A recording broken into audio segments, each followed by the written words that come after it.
I used to start my mornings on the third floor, where the lights buzzed a little too loud and the coffee tasted like burned pennies. But it was my floor. My team passed my desk to ask questions about logs, permissions, or why an automated report suddenly duplicated itself at midnight. I was the guy who understood the architecture of our internal audit system, its quirks, its blind spots, its shortcuts no one admitted taking. People didn't always thank me, but they trusted me. And trust in an office is worth more than praise. So the morning they relocated me, no one looked me in the eye. HR sent an email at 7:42 a.m., no greeting, no explanation, just a line about operational consolidation and temporary desk assignment adjustments. I reread it twice, staring at the words like they might rearrange themselves into something honest. Temporary adjustments. They never use real language when they want you gone. At 8:10, Morgan, my new director, stopped by my cube. He tapped the divider with two fingers like he was checking whether it was hollow. "Morning, Grant. You got the email, right? We're moving you downstairs." He said it lightly, like he was offering me a fresh chair, not exiling me from the entire department. "Why?" I asked. "Space," he replied. "Too many teams, not enough desks." The floor behind him was half empty. 3 unused conference rooms, an entire row of cubicles blocked off with sticky notes, reading IT pending for the last 6 months. I didn't argue. People who ask for clarity rarely get it. I packed my monitors, my keyboard, my water bottle with the fading sticker on it. I stacked my notebooks in order, not because anyone cared, but because order was my way of staying steady when everything else tried to rewrite itself. The elevator descended with the same dull hum it always had, but that morning it felt longer, deeper, like I wasn't going to another floor, but another version of myself. The basement wasn't completely abandoned. It smelled like dust, and there was a leak somewhere in the far corner, slow enough to echo. They'd set up 3 mismatched desks along one wall, all shoved against old metal shelving units full of corporate archives, binders from 2011, discontinued training manuals, boxes labeled "Do Not Discard" with no signatures. My new desk was closest to the leak. A single fluorescent tube overhead flickered in a rhythm I couldn't predict. I put down my monitors, sat, breathed. A relocation is never random. Someone signs the form. Someone approves the request. Someone benefits when you disappear. And if you pay attention long enough, you learn who. Around noon, Denise from finance knocked twice on the metal doorframe. She stepped inside like she wasn't sure she was allowed to be there. "Hey, they, moved you?" I shrugged. "Looks like it." She lowered her voice.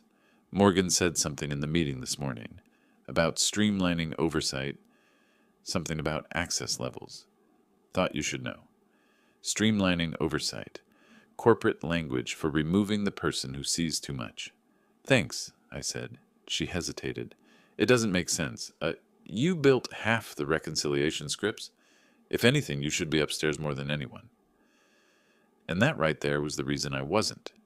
When she left, I turned back to my screen. My access permissions hadn't changed yet. It would take them a few days to decide how bold they wanted to be. But I noticed something else. 3 shared folders I used daily were suddenly read-only. No explanation, no request ticket, no warning. Someone was closing doors behind me.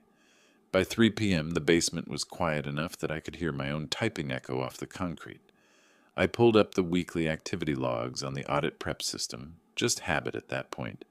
I'd been checking them for years, not because anyone asked me to, but because small discrepancies always grow into expensive problems later.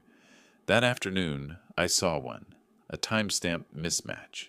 Tiny, barely noticeable, but impossible under normal conditions. 2 log entries showed the same event recorded twice, once at 8:41 a.m., once at 8:42 a.m., with different internal markers, as if someone had altered a record and the system auto-created a shadow version. Shadow entries only happen when permissions are forced instead of granted. Someone upstairs had edited a financial compliance file without routing it through the audit check process. I leaned back, staring at the numbers like they were trying to speak. It wasn't enough to accuse anyone, but it was enough to tell me one thing. Moving me wasn't about space. It was about proximity. They didn't want me near the people who were supposed to catch mistakes. They wanted the mistakes to go unnoticed. The hours slipped by, slow and deliberate. Around 5:30, I walked upstairs for a bottle of water. The basement dispenser had been out of order since 2019. Passing through the hallway, I caught pieces of a conversation from conference room C. Just prep the numbers. Grant doesn't need access. External audit in 3 weeks. We can control the narrative. Control the narrative. They weren't even hiding it. I stepped back before anyone noticed me. Returned to the basement. Returned to the leak. Returned to the flicker. But something had changed. Not anger, not fear, just clarity. When people push you out of a room, it's because they're afraid of what you see when you're in it. Back at my desk, I pulled up the access logs again. Cross-referenced the shadow entry with user IDs. Got a partial match. Not enough to prove anything yet, but enough to confirm a pattern. By the time I shut down for the day, my thoughts weren't loud. They were organized.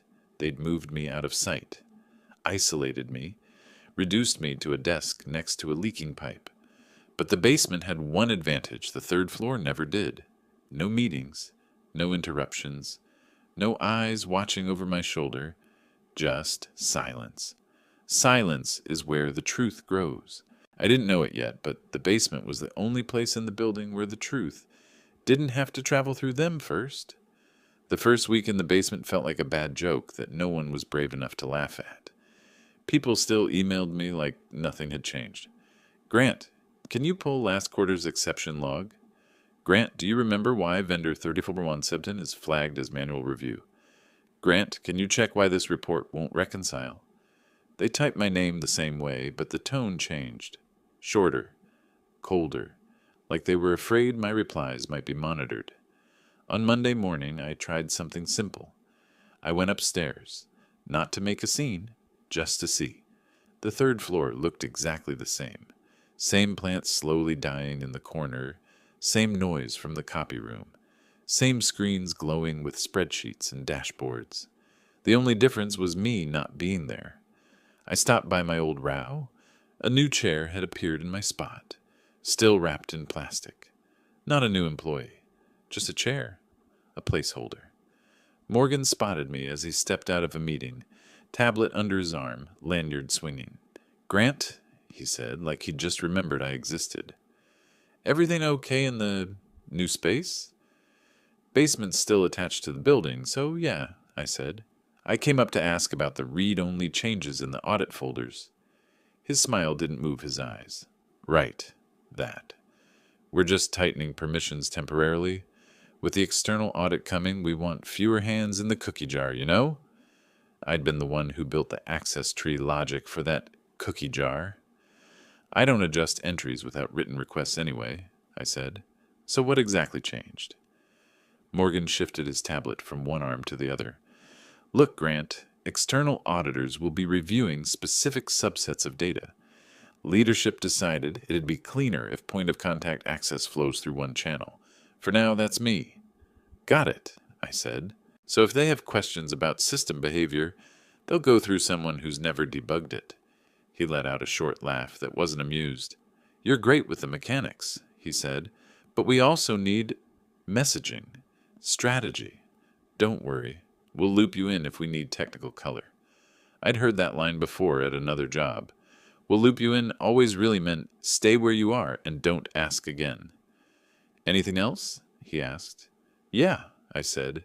If there's an external audit scheduled, I'd like to see the scope. His answer came fast. Too fast. That's above your level, Grant. Just keep the lights on downstairs, okay? Keep the lights on. In the one part of the building that barely had any, I turned without replying and walked back to the elevator. No one stopped me. No one asked how I was doing. No one even joked about the basement. Avoiding someone is its own kind of answer.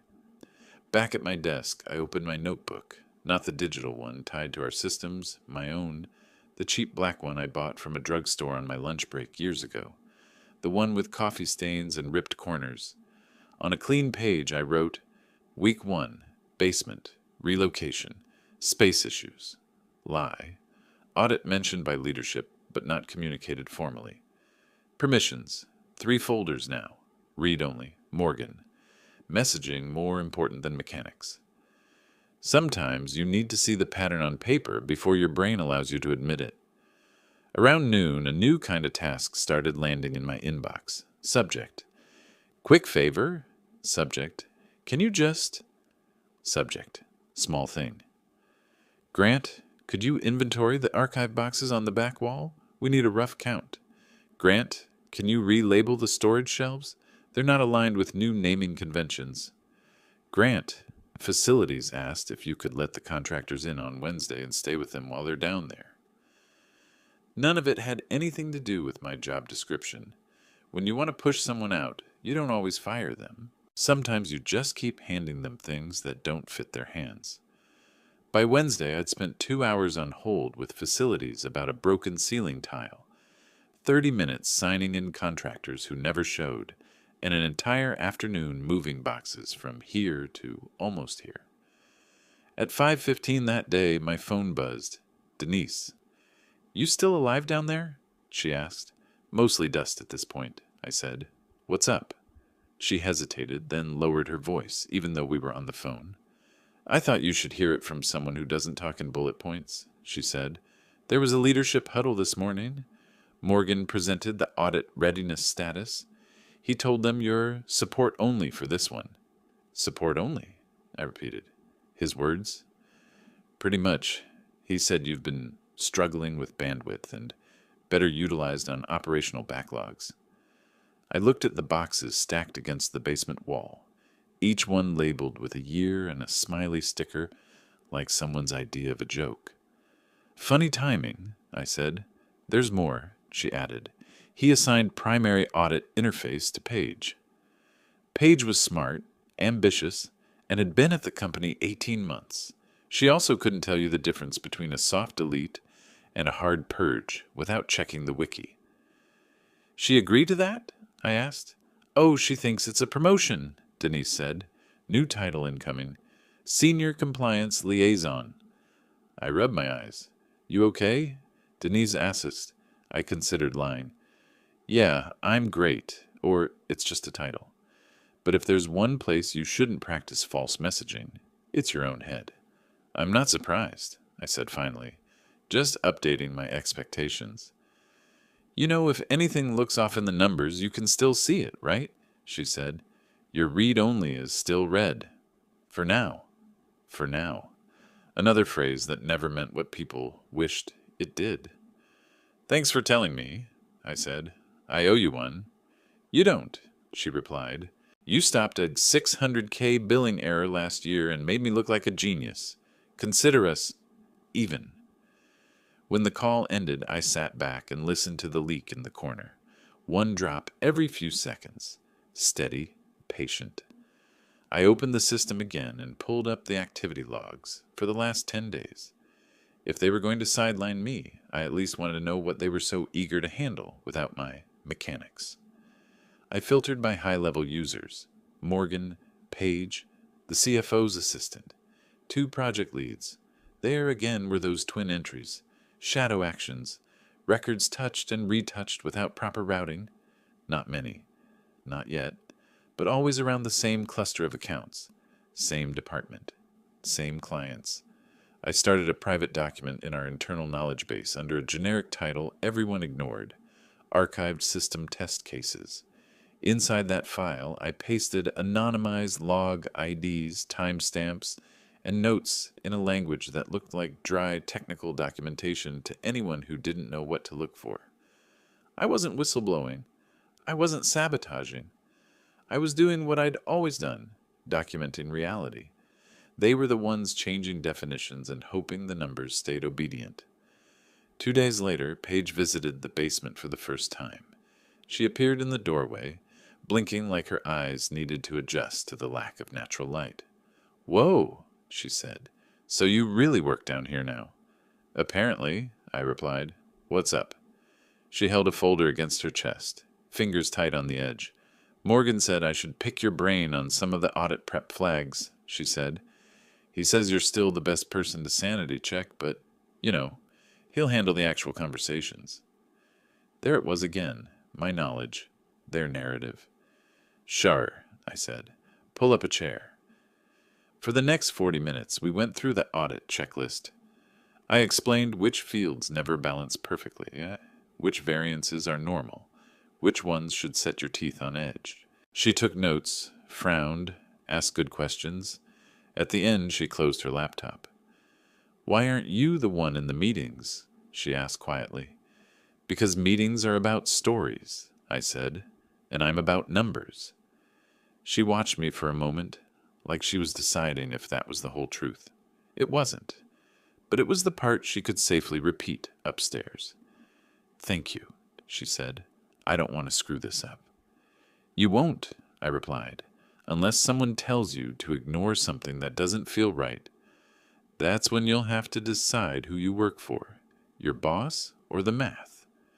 Her face tightened for a second. She understood more than she admitted. As she left, she glanced at the flickering light. "You should put in a ticket for that," she said. "I did," I replied. "3 times." She winced. "Right." By Friday, the phrase 3.1 audit had started circulating as a rumor instead of a fact. No official announcement, just fragments. Big number, key client, renewal at risk. At lunch, I walked out to the street just to feel sunlight. As I passed the side entrance, I overheard Morgan talking to someone on his phone. "I've got it under control," he was saying. "We'll present clean numbers. Grants contained. Worst case, we blame legacy system quirks and promise an upgrade." Legacy system quirks. That was me. I was the quirk. I stopped walking and stared at the sidewalk until my head stopped buzzing. There's a specific kind of anger that doesn't raise your voice. It just removes your patience. That night, after everyone left, I stayed an extra hour. Not to snoop, my access was still fully logged and monitored, but to read. I opened one of the shared reports Morgan had generated earlier that day, still sitting in a temp folder, because someone hadn't cleaned up after themselves.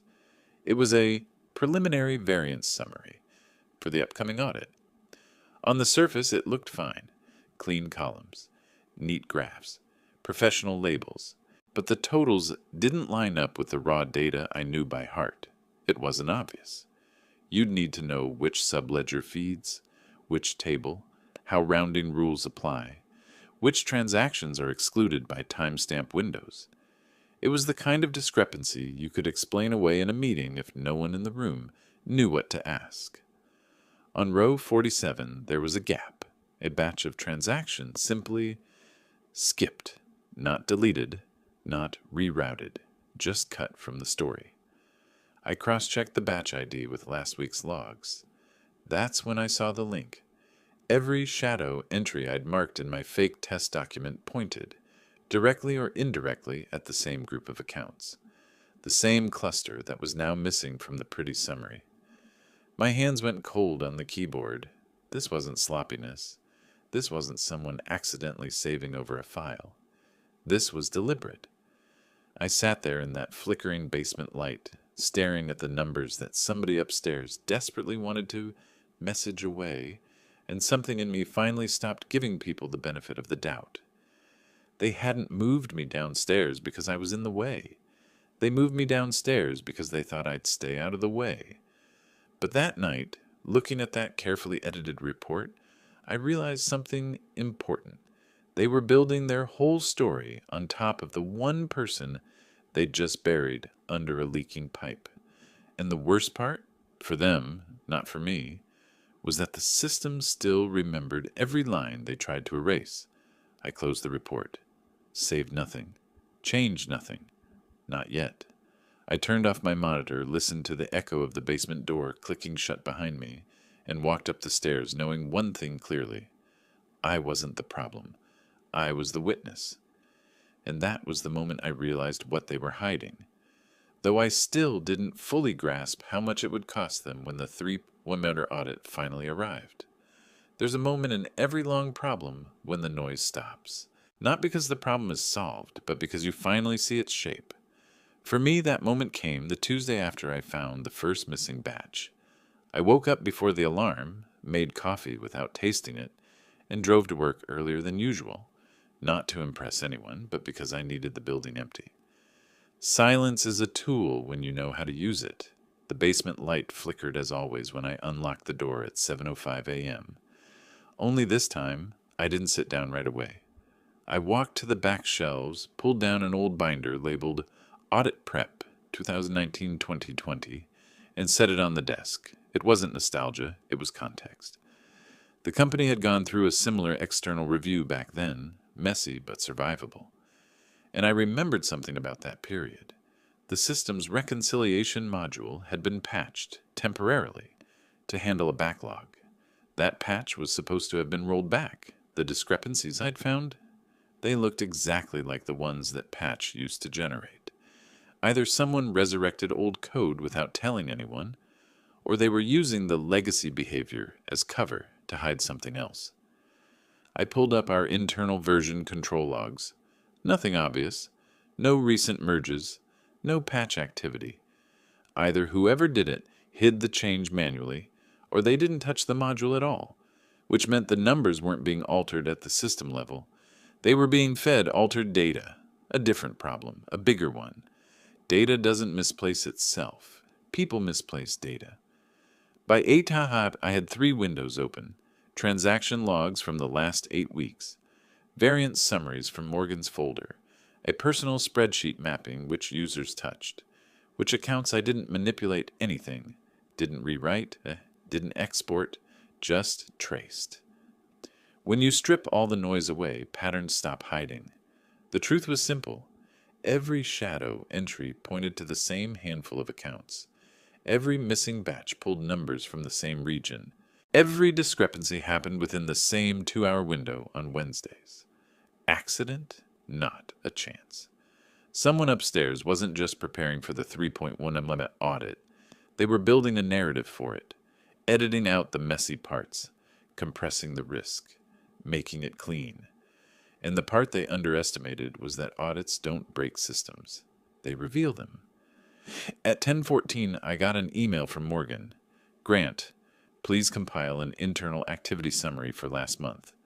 Focus on your operational tasks, not system-level logs. We need clarity ahead of the audit. I stared at it, not because it was surprising, but because it confirmed what I'd already known.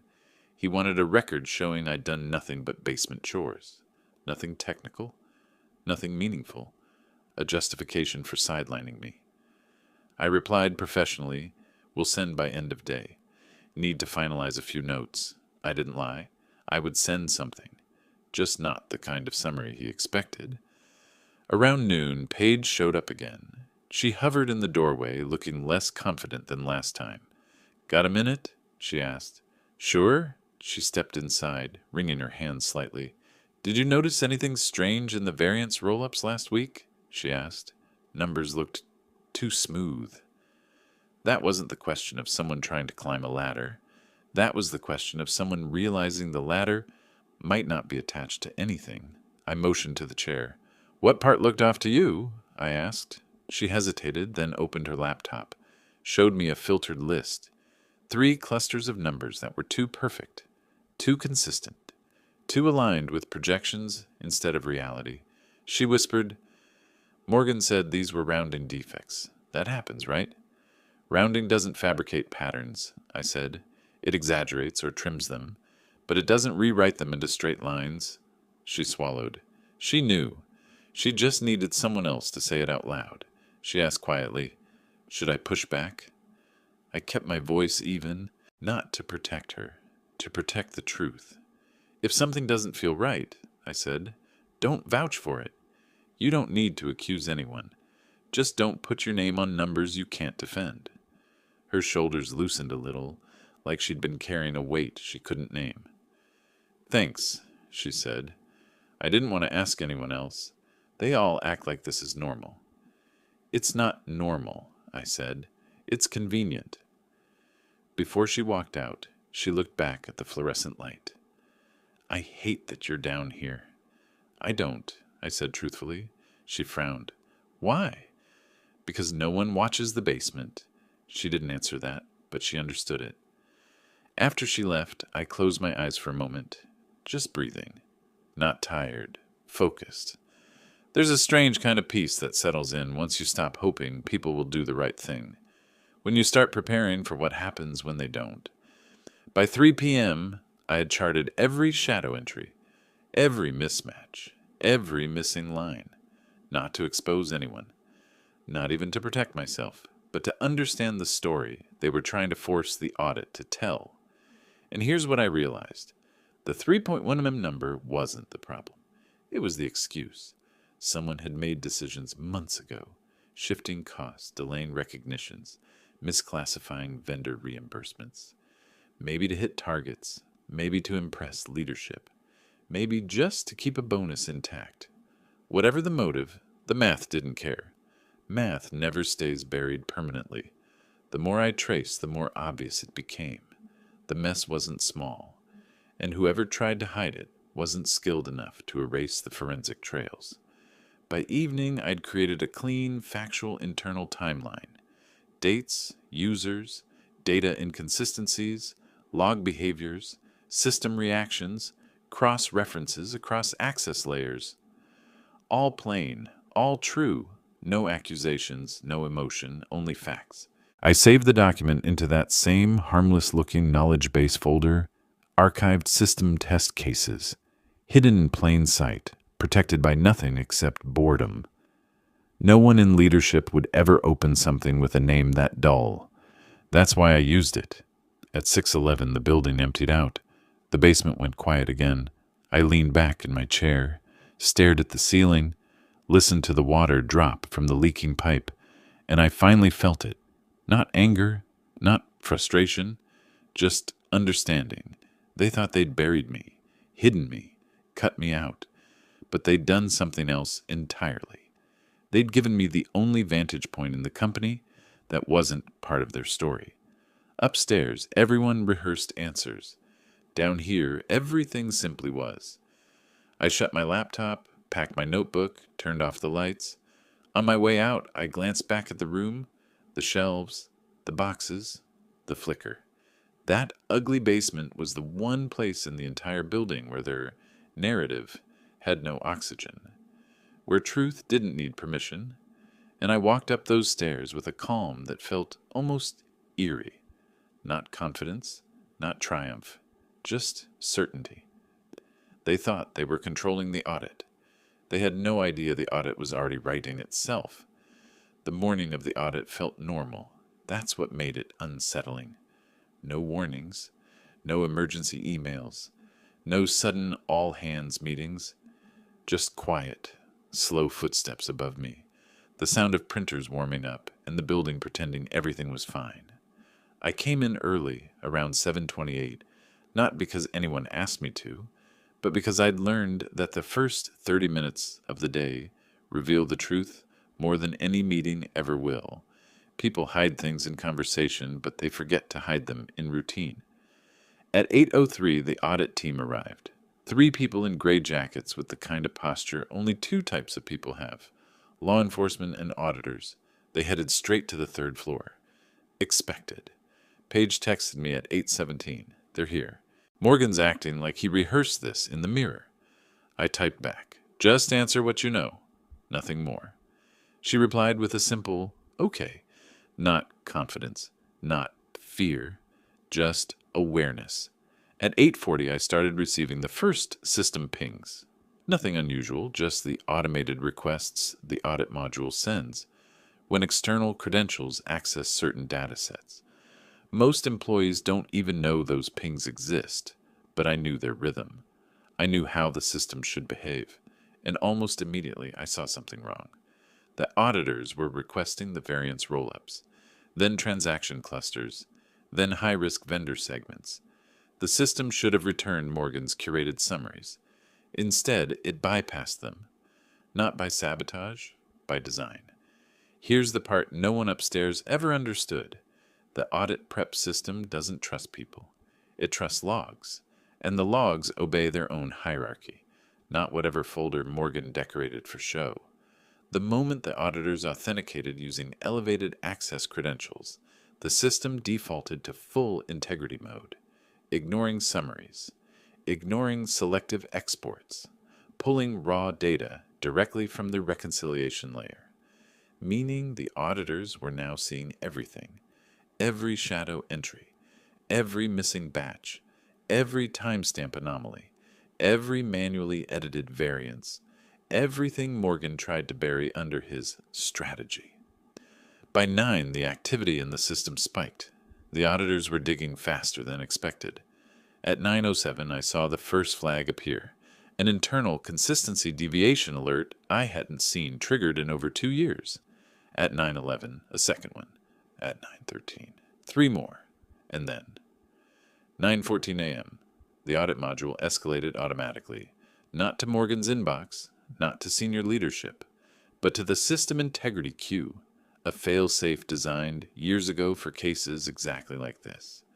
In the integrity queue, it's stored in one place, the downstairs replication server, the one sitting 10 feet behind my basement desk. I didn't engineer it that way to be heroic.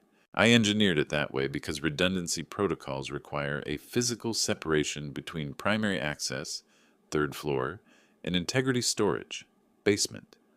No one ever bothered to read that part of the documentation, but the auditors did. At 9:17, heavy footsteps pounded down the stairs, fast, uncoordinated, not panicked, but urgent. The basement door swung open. 3 auditors stepped inside, badges visible. Behind them, Paige, pale, clutching a tablet, and behind her, Morgan, sweating through his shirt, trying to keep his voice steady. One of the auditors spoke first. "Are you Grant Dalton?" I stood. "Yes." "We need access to the replication environment." "It's behind me," I said, stepping aside. "You'll need keycard and local authorization." The lead auditor held out a badge. "We have it." Of course they did. Integrity mode grants whatever access the system deems necessary. They moved past me, straight to the replication console. One of them plugged in a secure drive, another began validating hash trails, and the third cross-checked transaction IDs against the source logs. In under 20 seconds, they found what they came for. Not because I pointed them, because the system did. I watched Morgan step forward, trying to regain control. "Whatever you're seeing," he said quickly, "there have been issues with legacy behavior. We've been meaning to—" The auditor raised a hand. "Mr. Hartley," she said, "your summaries don't match the raw reconciliation layer." "That's what I'm explaining. They don't match," she repeated, slower, firmer, "because someone manually altered the data before preparing the preliminary reports." Paige's breath caught. Morgan froze mid-sentence. The auditor continued, "And the replication logs confirmed that the edits originated from your credentials." Silence. Thick, still, electric. Then Paige spoke. Quiet, controlled. "Is that why you removed Grant from the audit prep?" Morgan didn't even turn to her. He looked at me. "That basement desk got into your head," he snapped. "You've been down here building conspiracy theories." One of the auditors cut him off. "Mr. Hartley, the logs cannot be altered without tripping integrity markers. They show exactly when the data was changed, how it was changed, and what values were replaced. There is no theory here." Morgan stepped back like someone had physically pushed him. He tried to pivot. "This isn't what it looks like.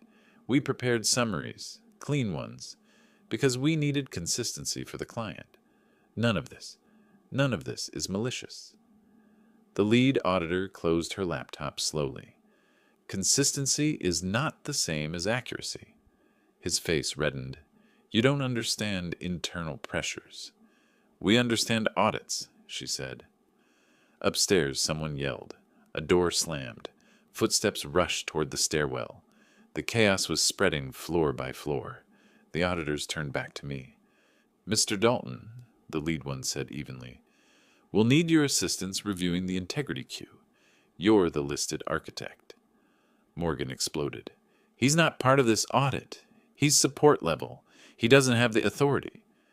I didn't raise my voice. I didn't look at him. I just said, "I built the module. I can walk you through anything you need." The auditor nodded. Clear, professional, non-negotiable. "Then let's start." She stepped to my desk. I pulled up the internal audit interface. No tricks, no drama. Just structure. Just clarity. For the next hour, I assisted while Morgan spiraled, calling someone upstairs, then someone else, pacing, whispering, sweating through a second layer of fabric. His narrative wasn't collapsing. It had never been real in the first place. It just finally lost its camouflage. At 10:52, the auditors finished their examination. They logged their findings. They asked for a conference room, not on the third floor, on the second. Neutral ground. They asked me to join. Ask Paige, too. They didn't ask Morgan. They told him. When we walked upstairs, the building felt different. Lighter, quieter, like the truth had sucked all the performance out of the air. In the conference room, the auditors walked leadership through what they'd found. Altered variance summaries, manually reclassified entries, missing transaction batches, shadow logs tied to specific credentials, evidence of deliberate narrative manipulation. Every point was backed by screenshots, logs, integrity hashes. Data speaks cleaner than people. At the end, the CFO, who had been silent the entire time, finally looked up. "Who discovered the discrepancies?" she asked. The auditor nodded toward me. "Mr. Dalton documented the inconsistencies as part of his routine system oversight." The CFO turned to Morgan. "Why wasn't he in the loop on audit prep?" Morgan choked on the answer. His performance? There have been concerns." The CFO cut him mid-stumble. "Enough." She closed the folder in front of her. "We'll handle the rest. Thank you." The auditors packed their equipment. Paige sat frozen. Morgan stared at the table, jaw locked. When the room finally emptied, I walked back toward the basement. Not because I had to, but because I wanted to end the day where it began. Halfway down the stairs, Paige caught up to me. She said one thing, only one. "I'm glad they came down to your floor." I nodded. "They didn't come down for me," I said. "They came down for the truth. And this time, it didn't have to fight its way through anyone to be heard." The building always feels different the day after something breaks. People walk softer. Conversations shrink to doorways and corners. No one laughs too loud because no one is sure yet what's safe. The morning after the 9:14 a.m. explosion, I came in at my usual time. Not earlier, not later. Routine was the only thing I controlled completely. No one had emailed me overnight. No calls. No emergency requests. But there were signs. Morgan's office door was closed. HR's was open and busy. And the CFO was in earlier than I'd ever seen her. Jacket off, hair pulled back, a stack of folders on her desk. I walked past all of that and went back down the stairs. The basement looked exactly the same. Same shelves, same boxes, same leak. The only difference sat in my own chest, somewhere between my ribs, a quiet, grounded certainty that wasn't there before. It wasn't pride. It wasn't victory. Just the knowledge that the story had stopped being one-sided. At 9:03, my phone rang. "Internal extension," I answered. "Grant, this is Mary Ann," the CFO. "Morning," I said. "Can you come up to conference room B in 10 minutes?" "Sure. Bring your notebook," she added. "The physical one." That told me she'd done her homework. Someone had told her I write things down. In conference room B, HR was already there. So was legal. Paige sat in the corner, hands folded around a coffee cup she wasn't drinking. Mary Ann nodded toward a chair. "Have a seat, Grant?" I did. She started without small talk. "We've reviewed the audit team's preliminary findings," she said. "We also pulled internal logs, email threads, and access history for the past 6 months." She opened a folder. My name was on the tab. "I'm going to be direct. Your documentation matched the system-level logs exactly. No contradictions, no gaps, No signs of tampering. That's good, I said. It means the system works. It means you did your job, she corrected, consistently, even when people were actively trying to box you out. HR cleared her throat. We also saw the pattern of assignments you were given the last few weeks, she said carefully. The, operational backlogs. The way she said it made it sound like trash. Facilities requests, inventory counts, contractor supervision, she went on, none of which align with your job description. I didn't say obviously. I just nodded. Marianne tapped the table once, lightly. Morgan is on administrative leave, she said, effective this morning. There will likely be a separation. Paige will be reassigned pending further review, but we don't see evidence that she knowingly participated in manipulation. Paige's eyes flicked up, then down again. Your position, however, Marianne continued, is another matter. I waited.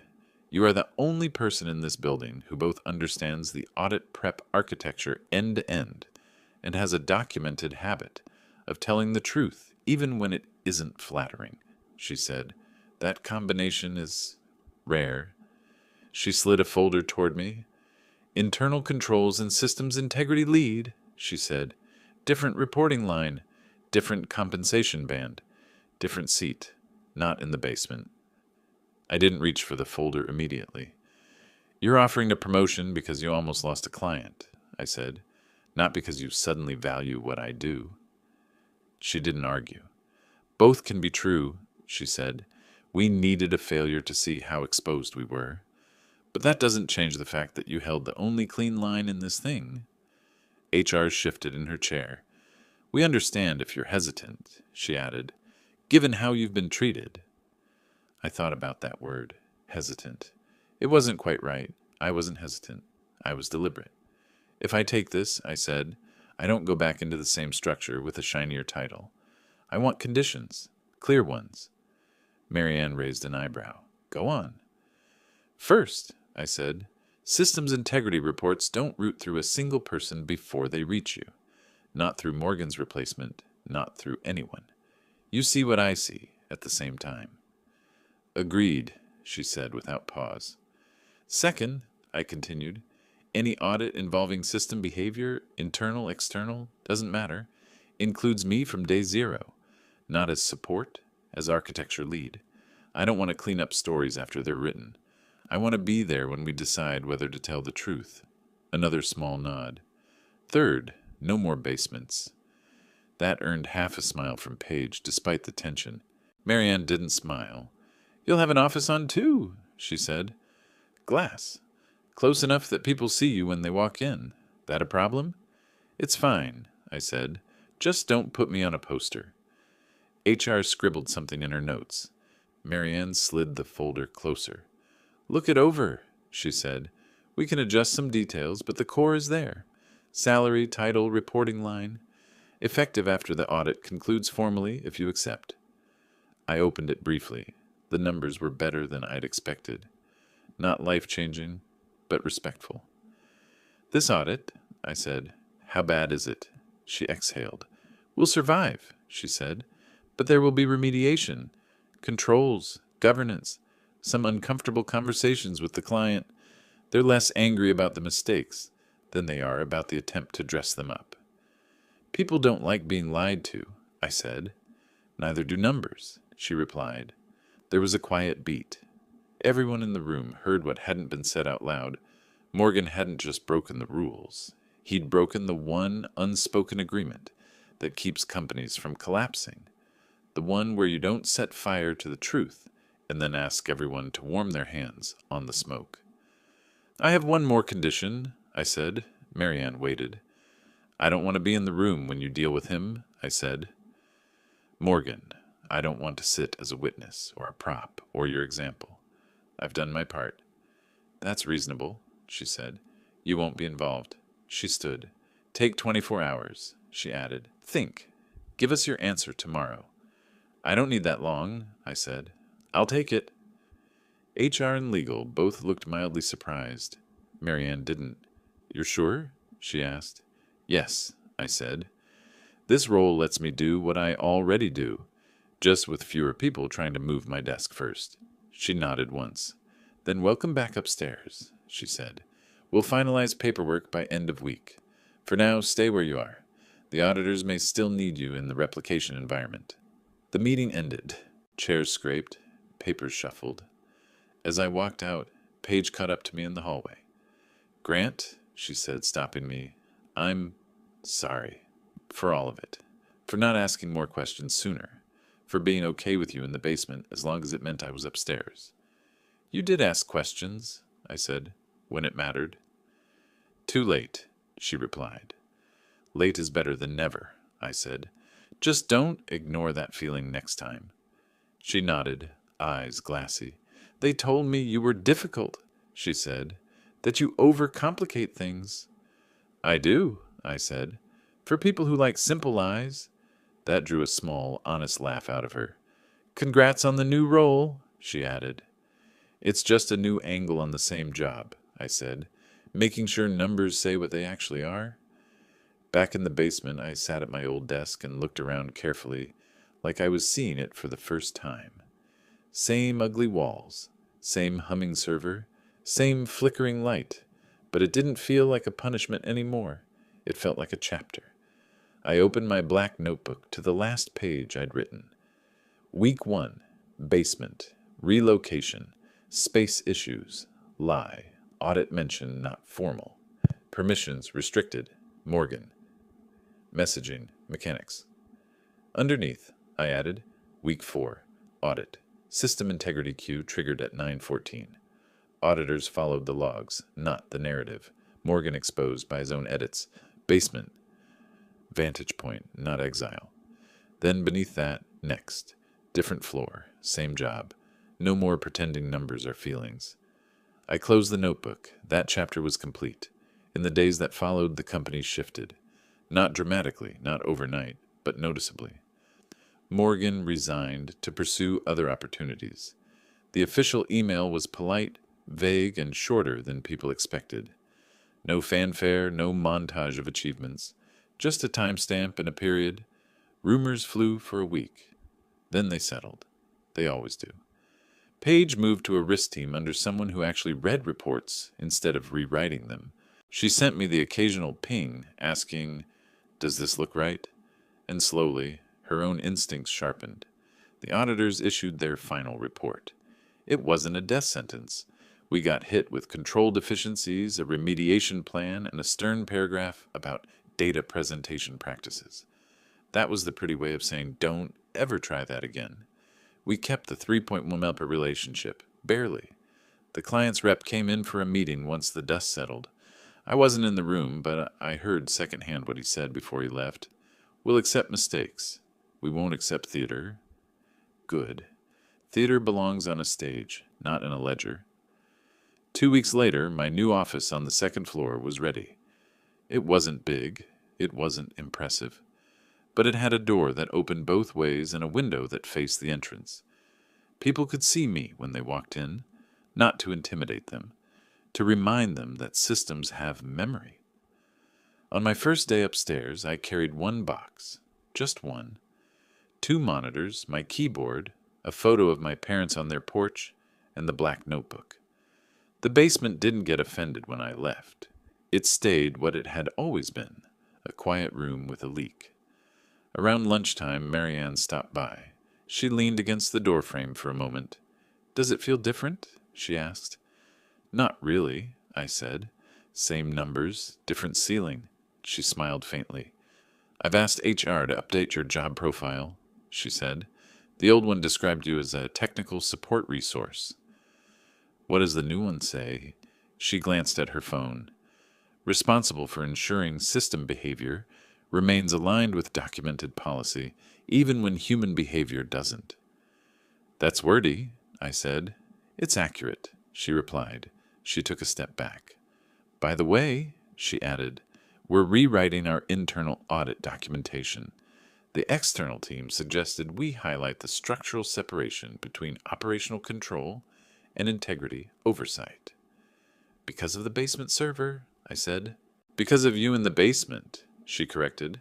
"The architecture saved us. but architecture is built by someone. After she left, I sat down, opened my email, and started on a new document. Internal note. Subject: why we never move the integrity. Logs upstairs. I explained it all, in plain language. No heroics, no revenge fantasy. Just a simple premise. You don't hide the truth next to the people most tempted to edit it. We kept the integrity queue on that same downstairs box. We improved the documentation. We added alerts that couldn't be silently dismissed. And every time someone joked about not wanting to upset the audit guy, I made the same point. I'm not here to catch you, I'd say. I'm here so that when you do the right thing, the numbers don't make you look like you didn't. Weeks turned into months. The story turned into a cautionary tale told in onboarding sessions, then into a short slide in a training deck. Don't alter data. Don't massage numbers. Don't build presentations on top of lies. Because somewhere, a system and a person are still keeping the original score. Every once in a while, I went back to the basement. Not for work. Just to check the server, listen to the quiet, make sure the leak wasn't getting worse. It never bothered me after that. They'd moved me there to make me small, to make me irrelevant, to move me off the board without admitting they'd done it. Instead, the basement desk became the point where everything turned. The irony is simple. They tried to bury the one person who understood the system. By burying me, they dug directly into the only layer they couldn't afford to lose. And when that 3.1 Mars audit hit at 9:14 a.m., it didn't rise to their floor because of their preparations. It rose because the system trusted the truth more than it trusted them. There's no dramatic ending, no slow clap, no speech. Just this. I go to work. I do my job. I tell the numbers exactly as they are. If someone tries to build a story on top of anything else, I don't argue. I don't shout. I don't campaign. I just let the logs talk. They moved me to a basement desk to get me out of the way. What they actually did was give the truth its own floor.